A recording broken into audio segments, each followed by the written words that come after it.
Good evening, Santa Clara Unified families, students, and staff. I'm Stella Kemp, your superintendent, and I want to welcome you to our Town Hall Family Briefing. Today is December the 16th, 2020. Before we begin tonight's Town Hall, I would like to introduce the folks that are behind the scenes helping with the Town Hall and Town Hall meeting. And I would just want to introduce, we have Mr. Brad Stamm, our Chief Academic and Innovation Officer, who will be speaking later this evening. Mr. Kevin Keegan, who is our Assistant Superintendent of HR. Mark Scheel, our new Chief Business Officer, who will also be speaking along with Kevin this evening. Running our IT is Joe Ayala, our Director of Information Technology. We have Kathy Knavel and Brenda Carrillo here as well. Kathy is our Assistant Superintendent of Ed Services, and Dr. Brenda Carrillo is our Director of Student Services. And I'd like to introduce now Jennifer DeRico, our Public Information Officer, who will explain the Q&A portion of the meeting. Good evening. So tonight we will be taking question and answers in a Q&A chat box. You can access that at the bottom of your Zoom webinar screen. There is an icon with two speech bubbles and the words Q&A, and that will open a chat box with us. We will take questions and answer as we can throughout the session. If you ask a question that will be answered later in the session, we will indicate that the question will be covered live. And at the end of the session, after the presentation, we'll answer as many questions live as we can, in addition to those that we will answer directly into the chat box. This session, as Dr. Kemp shared, is being recorded, and we are taking the recording and all of the questions asked tonight to update the frequently asked questions section of our website. And we will also include a recording and today's presentation slides by the end of the week to all of our families, students, and staff. Thank you for joining us. Thank you, Jennifer. Tonight, after many hours of planning, committee works, focus groups, and surveys, we are bringing to our community our board-approved Phase 2 reopening plan for the gradual return of students for in-person instruction. Our board approved the plan this week on December the 14th, and I'm grateful for the time and dedication of all of those who've been involved in the development of the plan. Since July 2020, when we brought for board consideration the phased reopening of schools, many things have changed. And all of these have triggered a number of responses by the district, including the rollback of the November return for elementary students and the January return for secondary students. Through the months of September and October, our county quickly moved from the purple tier in California's blueprint for a safer economy to the red tier to the orange tier, and then drastically and concerningly moved back 2 tiers to the purple tier within a matter of weeks during the month of November. All along the way, we have received updates and shifted guidelines from the county and state public health officials, and each time we have pivoted and adjusted the discussions and planning underway at the time. No doubt, shifts will continue to happen as we continue our way forward, and the plan we present to you this evening is flexible and designed to operate within the unprecedented nature of this virus. It allows us to pivot with minimal disruption to teaching and learning that is currently underway as new circumstances arise. There is no debate that the prevalence of the COVID-19 pandemic in Santa Clara County is more widespread than ever before. Since Thanksgiving and as of today, the county's 7-day rolling averages of new cases stands at over 1,000 per day, which has more than doubled in the last week. This past weekend, the daily rate was 2,000. 17.5% of the cases are for children in the ages of 19 or younger. The rapid spread of the virus, which impacts available staffing and ultimately impacts our ability to provide programming, informed the design of the Phase 2 plan. With return to in-person, the team designed a plan that balances in-person instruction for students who are academically struggling with the guidelines from the Public Health Department. No plan is perfect, and we are committed to make adjustments as we continue to work through this through the spring. Next slide, please. As I mentioned earlier, this plan has been in progress since July. In fact, the Phase 2 plan has been evolved over the last 8 weeks. Tonight, primarily, what we're going to share with you is a briefing of our plan and an opportunity to answer questions. The meeting is being recorded for those who are not able to attend today, and the briefing will be kept at a high level so there is time to answer questions live for those as possible through our Q&A chat. And for questions we're unable to get to today, we will be releasing consolidated Q&A document that we will send out to staff and parents and post on our website. Next slide, please. To begin with, we want to let you know about upcoming events. Engagement events such as these tonight, our special town hall, and we've had town halls for staff and our board meeting earlier this week. We will have additional town halls for families in the month of January. The feedback that we've collected from the families, staff, and students were really invaluable in the creation of the plan. And so the preference that we will send out to families regarding this will follow the family engagement presentations that conclude in January. Families will receive reminders before the survey closes, and sites will be following up with families to ensure that we've received a response for every student.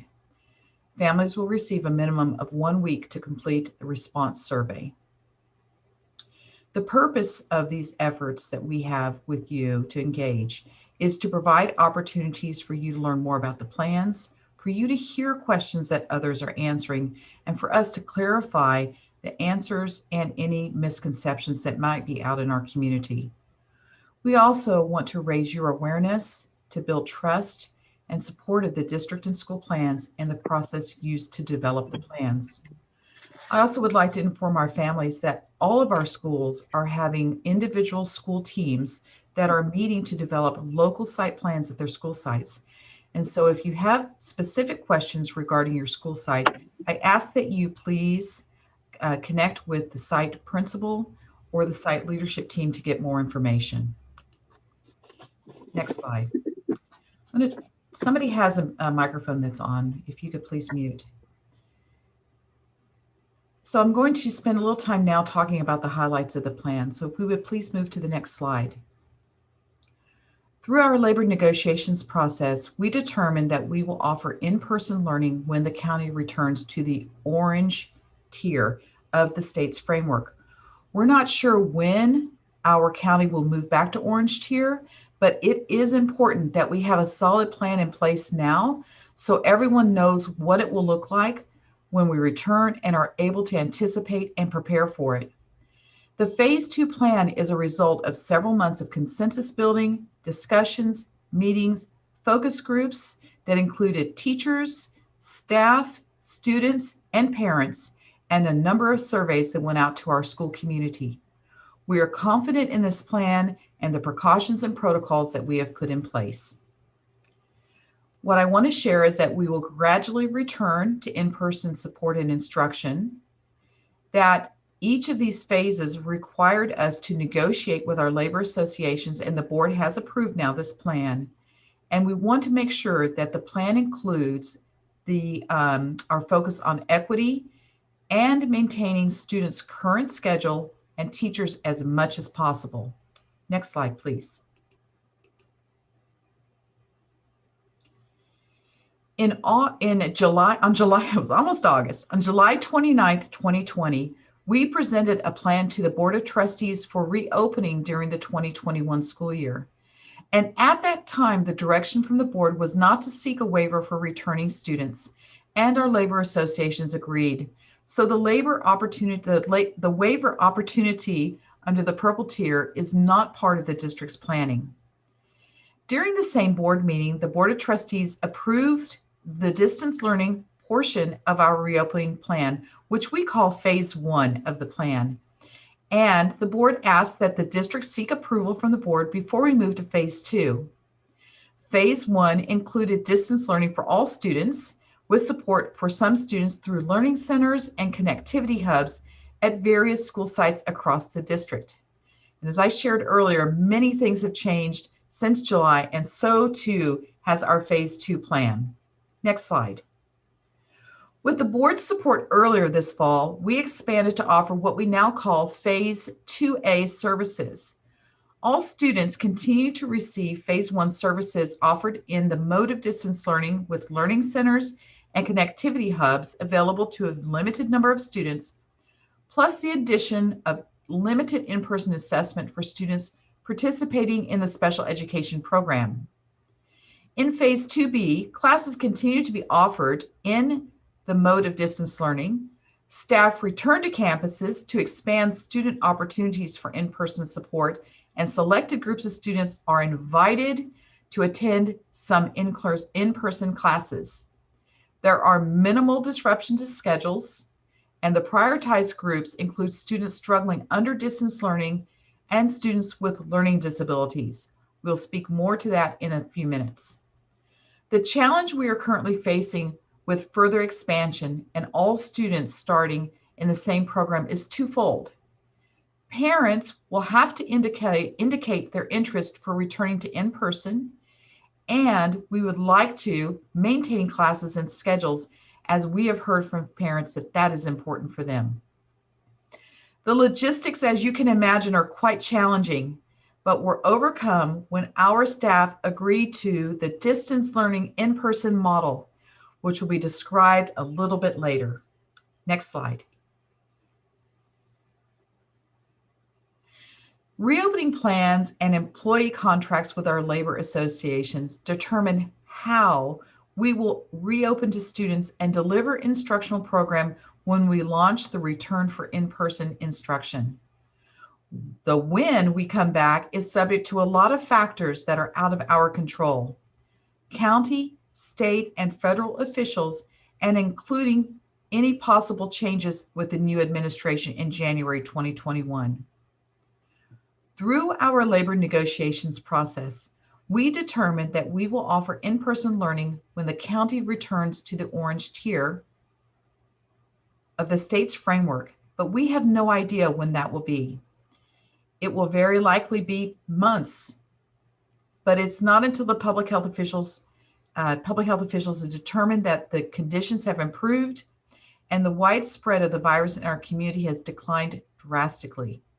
We will follow state, county, and district safety protocols as outlined in our board-approved safety plan, and will bring students back slowly in a phased approach based on equity priorities, which we will share in just a few minutes. I know that it's impossible to put a plan in place that meets the desires of 100% of our stakeholders. There are so many needs and perspectives that we need to consider and balance as we navigate reopening. We know that there are families who are going to be upset that we are reopening in orange under the moderate conditions instead of red, substantial. And at the same time, the agreement between the district and our associations was approved by the union by 83% of the members who voted to reopen in orange. Ultimately, our students will suffer if we push staff back to in-person classrooms sooner than they personally feel safe as a safe working environment. We want to recruit and retain high-quality teachers here in Santa Clara Unified School District to support our students now and for the work that will come to accelerate students as we move out of the pandemic. And I want to share just for a moment what it would look like should we have a COVID case in our schools. If 5% of the positive COVID rate is affected in our classrooms, let's say it's 5 out of 100 people or 50 out of 1,000 people, it could shut down an entire school. It is more disruptive than waiting to reopen our schools when the case counts are in the moderate. Further, if we reopen in red, we are at a greater risk of sliding back into the purple tier, disrupting students and teachers who need to shift back into distance learning. And this kind of back and forth is disruptive and less likely to happen if we were to wait to open in the orange. With this board-approved plan in place, crucial next steps can be launched. including addressing the human resource factors, family preference survey, matching family preference surveys with invitations so that schools can begin to produce in-person class rosters, transportation scheduling, which is very complicated and takes many weeks, and nutrition services planning. We're thankful for the board for approving the plan so that we can begin to move forward with a successful return to in-person for limited invited students during spring 2021. Next slide. The health metric I'd like to go over real quickly for you to, if you've not seen this already, the California Blueprint for Safer Economy is located on the Santa Clara County Public Health Department website. There's a COVID link there. I encourage you to go look at that. There is also a parent guide for parents to review for returning students to school. The California Public Health Department, the State Department, has this blueprint for a safer economy on their website as well. And they've established metrics to ensure that California reopens its economy safely by reducing disease transmission in all communities. Most communities have significant, or most counties rather, have significant differences in the test positivity among more and less disadvantaged neighborhoods. And so you'll see something here that's called the equity quartile. And this equity quartile is a little bit different than the positivity rate across the county.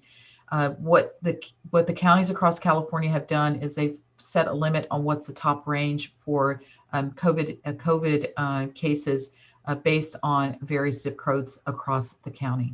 Next slide, please. So I wanted to share with you a little bit about what the timelines would look like. In July, as you recall, we told our parents that we would give sufficient notice to them regarding the reopening of schools. And so the next couple of slides actually show what that might look like when orange is announced.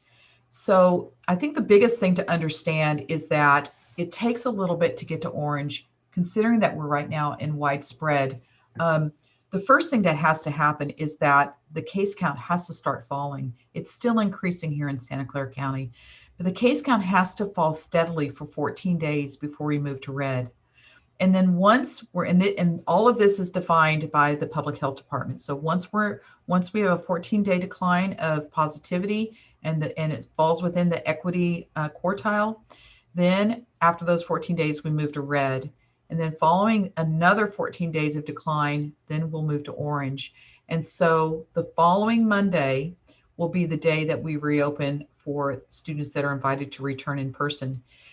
One thing I want to point out to our community is that we hear about the status changes on Tuesdays. So it would be the Monday following that Tuesday announcement that we would open up for the limited in-person return. So families that are part of this, that are invited to participate, you will be notified by the school district when we're going to be ready to return students in person. Next slide, please. So if you'll notice on this particular slide, you'll see here that this is an example timeline for elementary. Because we don't know when we will reach the orange tier, we're showing to you a calendar of some possible dates. So let's suppose on January the 26th, which happens to be my daughter's birthday, January 26th, 2021, we have we hear that the county has moved to orange. So then students in grades 1 and 2 would return on February the 1st. And because we're doing a phased roll-in, the next group of students would be pre-K and K that would come in on Monday, February the 8th. And then the following week is ski week. So we wouldn't return any students then, but then the following Monday would be grades 3 through 5. So it is a 3-week rollout to bring students back once we reach the orange tier. And if we go to the next slide, you'll see that we've outlined our secondary schools. So under the orange tier, we would start on February the 8th with our alternative high schools, which includes our community day school, New Valley, Mex, and Wilson. And then the the following week, we'll start with our middle school students, grades 6 and 9, and then we'll have which start on February the 8th.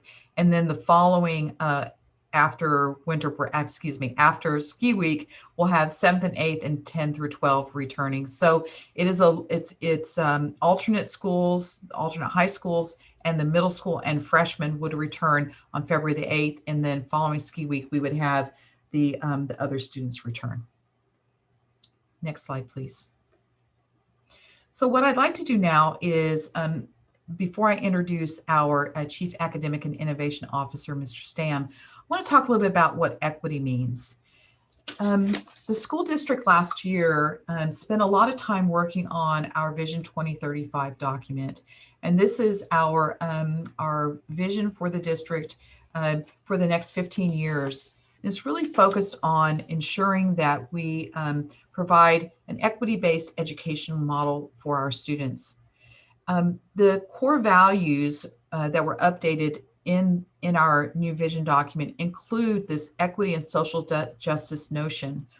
And in Santa Clara Unified, we've defined this educational equity as a principle of fairness. While often it's interchanged with equality, equity really encompasses a wide variety of models, programs, and strategies that are considered to be fair, but not necessarily equal. And what this means is that students get what they need in order to be successful. It's about what's the right thing for students based on their home environment or their personal environments that they're living in. This past weekend, I want to thank one of our parents who sent me the article from the Washington Post about a study done by McKinsey & Company that estimates that the shift to remote learning has had a greater impact, almost double learning loss for students of color. And the report predicts that the cumulative loss of learning for students of color may be as much as 11 to 12 months, which is double those that are not economically disadvantaged or students of color. And you could look this up in the Washington Post if you would like to find out that article. Additionally, as other students, other school districts across the nation, we have grave concern about our high school students. The spike in secondary students failing classes here in Santa Clara Unified is further evidence that some students struggle in the remote learning environment. We are addressing the issue with secondary students and their grades and their credits, specifically the high school students that are in danger of graduation. And I want to applaud our secondary teachers, administrators, and counselors who are working to address this issue. And parents, if you received a call from your school counselors or from a high school teacher, please know this. We're very serious about this, and we'll talk a little bit later about our intent to accelerate students through other programs later on.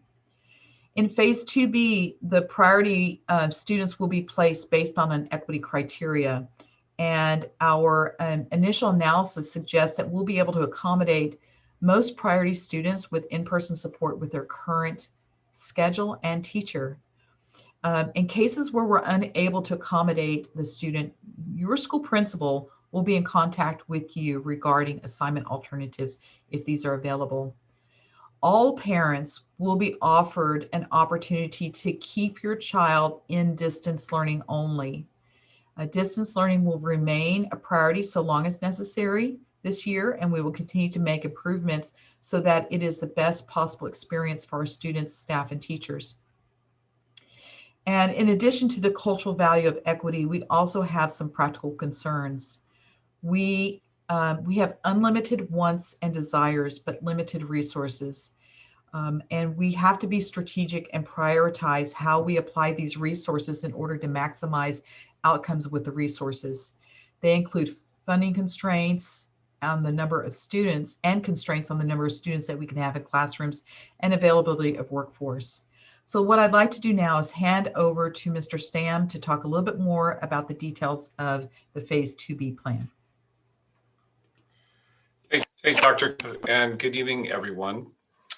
My purpose tonight will be to explain the process for student prioritization, how that will happen, and then to talk more about the model that students who return to campus will be engaged in learning. In addition to all the feedback that we've received in surveys, board meetings, community meetings, and committee meetings since April, we spent hundreds of hours in focus groups with parents, teachers, classified staff, student leaders, and site administrators to help us refine our thinking and to develop recommendations for the model. There have been many iterations, and based on the feedback, including research of what other districts were doing, we developed this model for return to campus. We engaged the elementary and secondary principals around what criteria should be for prioritizing students to return first to campus, what the process would be for identifying those students, and what the process would be for engaging families to determine which families wanted to remain in distance learning for the remainder of the year and which families were interested in having their student or students return to campus as soon as possible. We've also collaborated all along the way with United Teachers of Santa Clara, our teachers union, and negotiated with them on the prioritization categories for students to return to campus. Next slide, please. Here you can see a list of what we're calling the district level objective criteria for students to return. And you can see some of them are, for example, foster status or homeless status.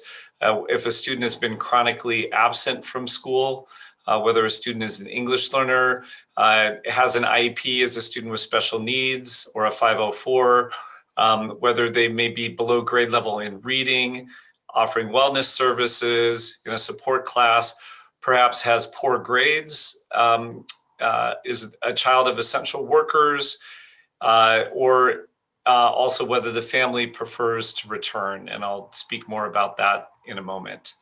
Next slide, please. In addition to the district objective criteria, that will be combined with school level, what we're calling interpretive data about students. And this would be where the teachers, the counselors, the principals at the school know, for example, that a student may have limited access to stable internet that's interfering with their learning. Or they may be exhibiting unproductive behavior, struggling to be successful in distance learning, perhaps keeping their camera off, not participating in discussions, not attending consistently, not turning in work, not doing assessments, that type of thing. In addition to that interpretive data, particular attention to seniors who may be in danger of not graduating. Next slide, please. You can see here that our preliminary data shows that we have a large number of thousands of students who meet one or more of the above criteria. These numbers include students who are being counted multiple times if they're in more than one category. We do want to say that those students would be receiving the highest priority for return, students who are showing up in multiple categories on this data. One thing that people may have questions about is this category that says referred for wellness services. These are primarily mental health or wellness counseling, usually one-on-one, but sometimes in small groups online. And we also have an online service called Care Solace that provides 24/7 support and has had many inquiries as well where students have received support there. You can see that there are a considerable number of students who are in middle school or high school receiving one or more D's and F's. This is of great concern, I'm sure, to families. It's great concern to the teachers in the schools. And we've been working closely with the schools on strategies to give students multiple opportunities to improve their grades. And that will continue over into January to give every student the opportunity to improve their grade. Next slide, please. So once the students have been identified through the district level objective criteria and the school level interpretive criteria, that will be combined. School staff will be doing this analysis. At the elementary schools, the principal will be working directly with the classroom teacher. At our middle schools and high schools, there'll be a team of site administrators, counselors, and lead teachers who will be identifying these students and mapping out the rankings based on all of the criteria that individual students meet for prioritization.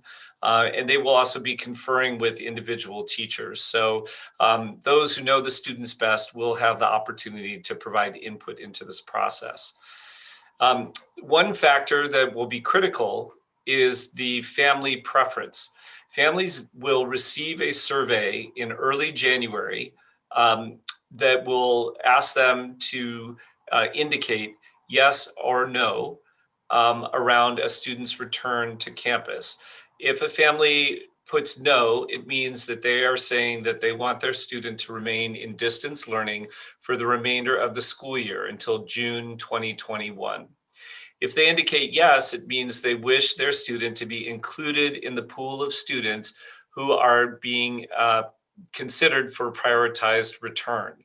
It'll be then their name will be included. All the prioritization factors will be identified for that student.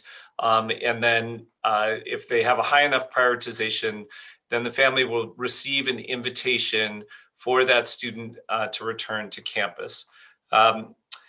Generally, students who have meet multiple criteria will have a higher priority for return. And this is what Dr. Kemp was describing when she was talking about an equity-based return to campus. We expect that families will have approximately 2 weeks to make a decision. And you can obviously include in your decision-making all of the different factors related to health and well-being and additional information that your school site will be sending out around this process. It is important to know that classroom space maximums in terms of the number of student maximums are a key driver of this. We have to follow public health guidelines with regard to physical distancing, and so that limits the number of students who can be in each classroom at any given time. We are working to identify other spaces so that we can accommodate as many students whose families wish them to return as possible. But we cannot guarantee that every student will receive a spot. Next slide, please. So there's obviously some questions about the schedules. We are trying to keep the schedules as close to possible as to what students have been experiencing, keep as many students with their teachers as possible, and to minimize disruption to student schedules or to students' classes. In order to do this, we selected what's called a distance learning in-person model. In this model, teachers will continue to teach online using Google Classroom and other district-approved applications like they are right now. The majority of teachers will teach from their classrooms. More information on this will be shared in the Human Resources section of tonight's presentation by Kevin Keegan. Prioritized students will return to campus in numbers that adhere to public health and safety guidelines. They will learn online from classrooms under supervision of their primary teacher. If their primary teacher must remain at home for specified reasons, then another qualified staff member will provide that supervision. Students who remain in distance learning at home will learn in the same Google Classroom as students in the classroom. So the students will continue to see each other, recognize each other. It will be the same online format classroom. This maintains the cohesion and the relationships that have been established, a key factor in maintaining student engagement, motivation, and achievement in the face of the many social, emotional, academic, and logistical challenges posed by the pandemic, and that I know that many families are experiencing. The model preserves, as I said, the highest priority, what we have heard clearly from both families and teachers, to keep students with their teachers and to maintain continuity in students' educational programs. Teachers who are present in their classrooms with prioritized students will be able to provide in-person support to these students.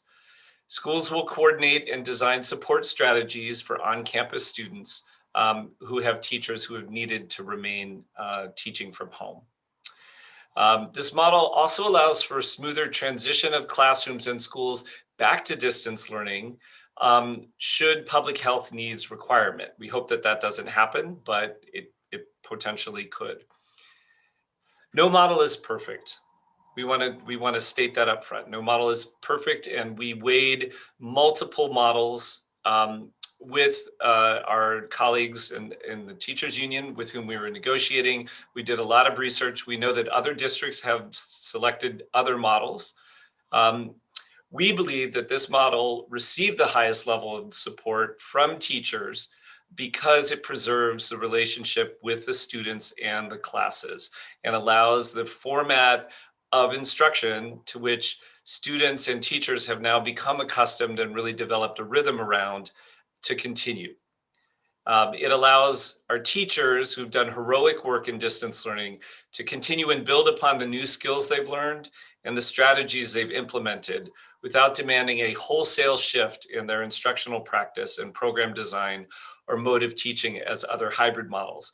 It still will be a challenge. It will be a challenge to teach students online and to teach students in the classroom, but they will be teaching through one format, not 2 or 3 formats like many teachers are in other districts that have other hybrid models. Of course, we all look forward to that time in the future when we can return to full in-person learning, and we're all hopeful that that time will come very soon. These are the phase 2 reopening schedules that are available in our reopening plan on our website, and you can review them. If you have specific questions related to the schedule that your student is in, we will answer them in the FAQs on our website. You can submit them tonight, or you can email them in. And also, your school site will provide specifics at a later date when we are closer to reopening. There may be some variation in the start and end times given transportation issues. Next slide, please. We know that students and staff who will be returning to campus will need support with transition, whether it occurs spring, summer, or fall 2021.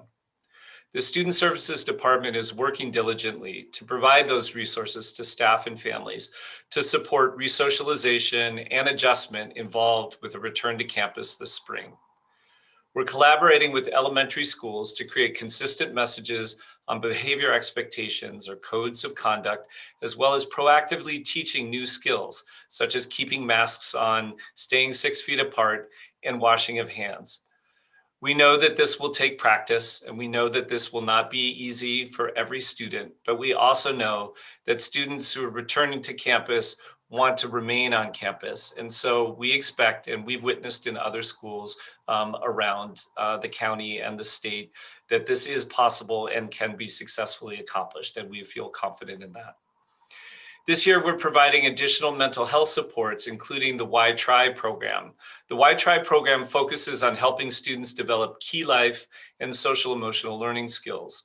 We'll be implementing in spring via our wellness teams for students participating in both distance and on-campus learning. Care Solace, as I mentioned, is also a free resource. It's 24/7 online with a live multilingual care concierge who assists individuals in finding local mental health related programs and counseling services. Information on Care Solace can be found on the district website. We encourage you to take advantage of these social emotional resources if you feel a need for your family, for your student, and you've not yet already done so. Thank you. And now I turn it over to Mr. Scheel for the business services part of this presentation. Mark? Good evening. The board previously approved the district's COVID-19 health and safety plan in October. which follows the strict public health guidelines and health orders that are currently in place. Since we've shared that plan with the community, we will not cover those details in this section tonight. But I do want to share with the community updates specific to the Phase 2 reopening plan. Next slide. I am very happy to report that the federal government has extended the waivers that are currently in place, allowing us to provide free meals to all students through June 2021. On Wednesday of each week, parents may pick up breakfast for 2 days, as well as lunch, supper, and snack for 7 days. This is consistent with our current practice. Our high schools will be our distribution centers. For our in-person students, elementary and middle school students attending school in person will receive breakfast for the next day as they leave school. And for our high school students attending in-person school, they will receive a bag lunch during their 7th period and also breakfast for the next day. Next slide. For transportation, we will have normal bus routes and our normal bus stops, but we will have fewer students per bus. Parents who have selected for their children to attend in-person instruction will be notified of their transportation eligibility, route information, and the appropriate safety protocols. As stated previously, our transportation safety protocols are outlined in our district's approved safety plan, which can be located on our district website. Next slide. But these 3 images provide some information to our parents and our community. On the picture on the left-hand side, you can see a zigzag pattern that appears down the bus. Students will sit at the windows on one side and then skip the seat directly across it and go to the seat on the right-hand side. So you can see seat 1 on the left and the student sitting to the left of the number 1, but the seat directly across the aisle from it, it has a yellow X, meaning no student will sit there, but will sit in the seat behind it in row number 2 against the window in order to maximize the social distancing between each of our students in that zigzag pattern and also directly behind them as well. In addition to that, windows will be open to the greatest extent possible in order to maximize air ventilation on the bus. And finally, buses will be cleaned and disinfected during the day and in between each bus run. The top right picture shows a sign that we have created that shows that the school bus is currently cleaned. And the reverse side of that shows the log that the bus driver will use in documenting the cleaning procedures that were used and the time of when that bus was cleaned and disinfected. Next slide. Finally, in regards to technology, the district has been endeavoring to increase its technology infrastructure, including adding more wireless access points throughout all of our school campuses. This will ensure that the district will be able to handle more devices to be able to be connected simultaneously in the in-person instructional environment. For our staff technology, all staff will receive an external monitor, which will be available for staff to increase their screen space rather than just having to rely on their built-in screen. In addition, staff will receive a wireless headset, which we provided, that will allow them to communicate with their students, both those that are in person and those that will be attending their class virtually or from home.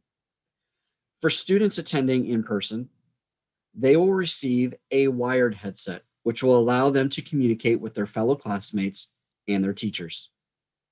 Students will also be required to bring their Chromebooks with them daily for their instruction in-person instruction. Next, I'm going to turn this over to Mr. Kevin Keegan, who will speak more about some of the human resources provisions that we have in place. Kevin? Good evening, Santa Clara Unified School District community. Thank you for joining us tonight. I'd also like to just thank our community, our association leads, negotiating teams, and to each and every employee who has participated in the different focus groups, surveys, and otherwise offered input into this task of rethinking our schools.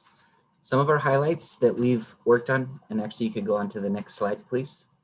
Some of the highlights we worked on around safety and personal protective equipment. Each classroom will have classroom kits, masks that include extra masks, face shields for staff, gloves, hand sanitizers, wipes, no-touch thermometers, and additional PPE as needed.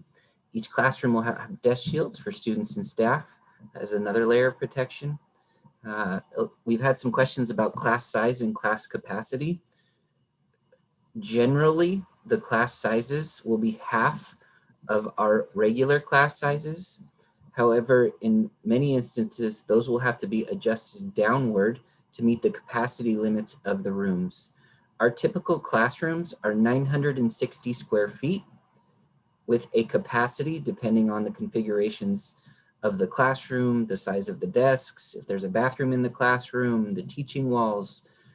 Generally, in a classroom of that size, you could have 10 to 14 people. And that's where the capacity of our rooms. We also have monthly asymptomatic testing.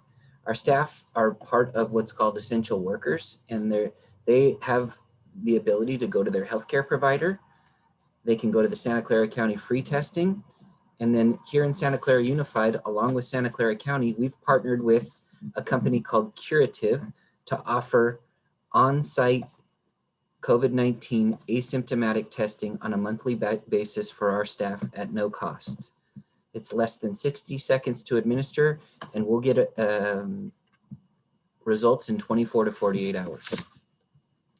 We also have to discuss options for our employees. All of our employees are preparing to return to in-person instruction when Santa Clara County returns to the orange tier. We have classroom employees, teachers and paras, just like the rest of the world, who are in high risk categories or are the primary caregivers to the people who are high risk. These employees will go through what's called an interactive process, and in some cases, these employees will remain in distance learning, and a substitute will be placed for the in-person classroom piece.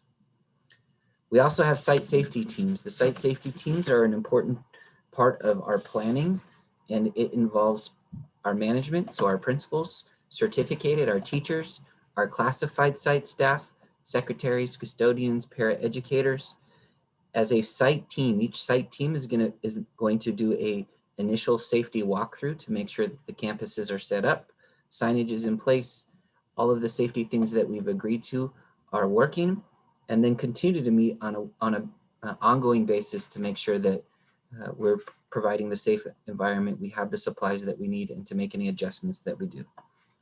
Just like to offer another thank you to everybody, and offer you also a happy holiday coming up. And I know we're on to the end of this now. Back to Dr. Kemp. Thank you, Mr. Keegan. I appreciate it. I appreciate our team for the presentation this evening.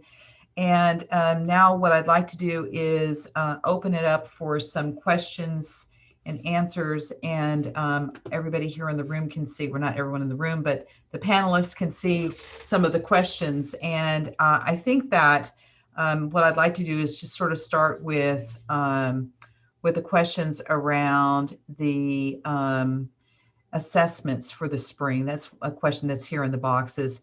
And by the way, for our audience, the questions that we don't get to, we will have responses to them in our FAQ section on our website. So why don't we go ahead and talk about Mr. Stam, if you could just step in for a second and talk about the SBAC assessment this spring, anything that the parents need to know about this. And also the PSAT, if you could speak to that too, please. With regard to the PSAT, we will not be holding the PSAT on campus. We are sending out information for parents who are interested in the National Merit Scholar program and alternative means of applying for that program. We'll be sending that information out to families soon. And we will also be sending out information in January about the SBAC administration. We have to make a determination on all of the details for that. So that's a stay tuned, and we will make sure to put that information out to everyone through multiple means in January. And will we be administering, Mr. Stam, will we be administering the SBAC assessment this spring? Yes, we will. We will be admitting the SBAC assessment this spring. We're still determining the long or short version of the SBAC. We need to make a district decision around that. So we will be coming forward with a recommendation. There's no penalty around the format. We just have to weigh the options, and we will be doing that. Yes, and I've heard that the state is actually going to modify that assessment a bit. For the parents who are interested in the National Merit Scholar program, they will be accepting SAT scores through next year, so that you will have an eligibility option to enroll in the National Merit Scholar program, but you have until April 1st to fill this, to fill out the form and complete it and get it into the College Board. So there are some questions here about the start and end time for the return when we go back to in-person. And I wanted to make sure that our community knows that we have published our phase 2 reopening plan. It's on our website. The schedules are there, but more importantly, if you would you need to be in touch with your schools, because if your child is invited to come back for the distance learning in-person program, for the in-person part of the program, that the schools will have schedules that are very similar to the current schedules. There have been a couple of questions in the chat here about the our space is guaranteed for parents. This is about supply and demand. We have limited seats available to students because of the safety guidelines that are in place that Mr. Keegan talked about. Our classrooms are 960 square feet. Most of them are 960. And then so based on the configuration of the classroom, we can put between 10 and 15 students in a room, maintaining the 6-foot distance.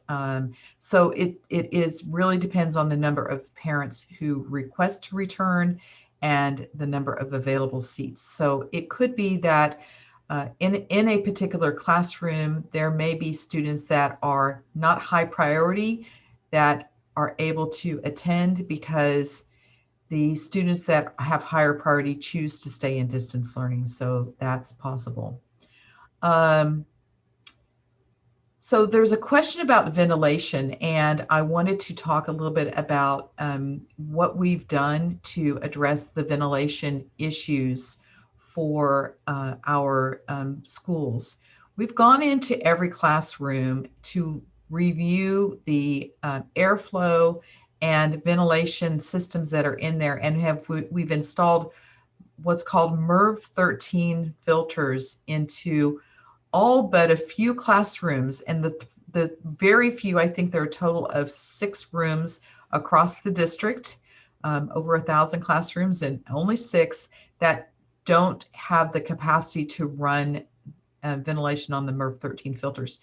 So those MERV 13 filters are high quality filters that have the ability to filter out viruses. The second thing that we're doing is we are doing a fresh air return so that the air is not being circulated in the room, but rather the fresh air is being drawn in from the outside. So we've addressed that, and it meets all of the standards that have been established by the Public Health Department. So in that, I believe that we've had some questions come out of Don Calajon, which is one of our schools that has enclosed classrooms. There are some questions in here about what is it like in a classroom where we have the teacher on the computer for delivering instruction and students in the room. Like, how is that different? What's different is that when the teacher will provide a direct lesson to everybody, but when the students are working independently or in small groups, the teacher will be able to provide support to the students that are in the room. So that is an advantage of having students come back to in-person classrooms if there is additional need for them. And there was a question about what happens if a teacher is unable to return. So, in the case where we have a teacher that's unable to return, we will put a qualified, either a sub or another staff member in that classroom to help supervise and support students. The teacher will continue to teach remotely. And I wanted to also let parents know that you will complete the survey to indicate your desire to return, whether it's remain in distance learning or to return or return for consideration into our phase 2 program. And once we get the names back, we'll look at that, compare against a list that we have where students are prioritized based on need. And then parents will be notified by their school sites regarding the invitation to return. There's some, let's see.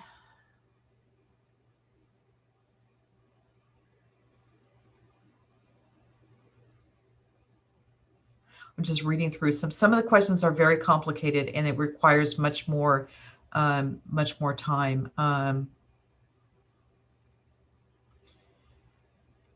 We'll talk a little bit more what we're working on right now. I think the community should be aware we're working on an acceleration plan for students.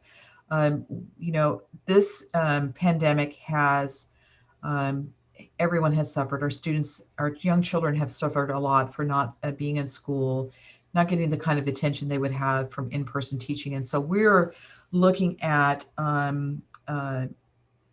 alternatives to support students in summer, during breaks next year. We're looking at tutoring services. I don't know if you guys remember, many of our parents probably were in high school back in the day when we had NCLB, and students who struggled were given extra support services. And so we're looking at all alternatives to provide additional support for our struggling students to make sure that they are caught up and accelerated as we come out of the pandemic. So the board and I have I've made a recommendation. The board has accepted my recommendation to make a commitment to a multi-year recovery plan for students that are struggling. I don't see any other questions in here that we can answer just right now. I want to thank everyone for being here this evening. We're approaching the end of our session. Brad and Mark, were there any other questions that you saw in the chat that you would like for us to be sure to respond to? I'm going to have you guys come on now.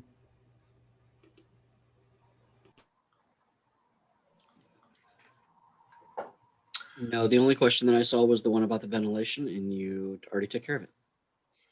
Okay. Yeah, we've been working to, I think we have 76 questions answered now in the Q&A section, and these will be moved over onto FAQ. I think that, there is one question here: will all students and families that want in-person learning be guaranteed a spot? We wish that we could do that, but we can't guarantee that. That's why we're encouraging you to select yes on the family preference survey if you want to be considered. If you select no, you will not be part of the pool for consideration. And then all of the prioritization categories that I mentioned in my part of the presentation will come into play, and your child will be put in the rank order depending on how many factors they meet.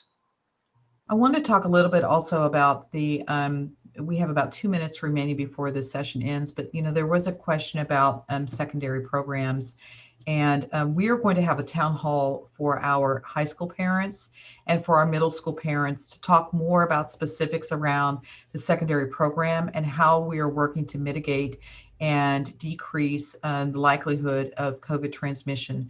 As you know, the epidemiology of the COVID virus is that as the older the child is, the more likely that they are carriers or can transmit the virus. So, of course, all of this science is changing, and we're learning more each day about this. But we have used the research and the science to develop the plan for the secondary students. And as a reminder, when we're bringing students back for secondary, it is very complicated because of the master schedule. It's complicated because of the students changing classes, but the county health department has put in place guidelines for secondary schools to ensure that we are able to contact trace students as they return to in-person classes. So it will be a very different return for our students. It won't be like the old days where students were able to freely run around. We'll have our parents who return students to school will have to commit to adhering with the public health guidelines, including making sure that your child is well before you send them on to school. So on behalf of our Board of Trustees, my cabinet, our Labor Association, our teachers, and our staff, I want to wish everyone all the best for the holiday season. And we will see you, secondary parents, in January. If you have any questions or need further clarification, please feel free to reach out to us. We are here to support you and our students here in Santa Clara Unified. Have a wonderful holiday season. Good night.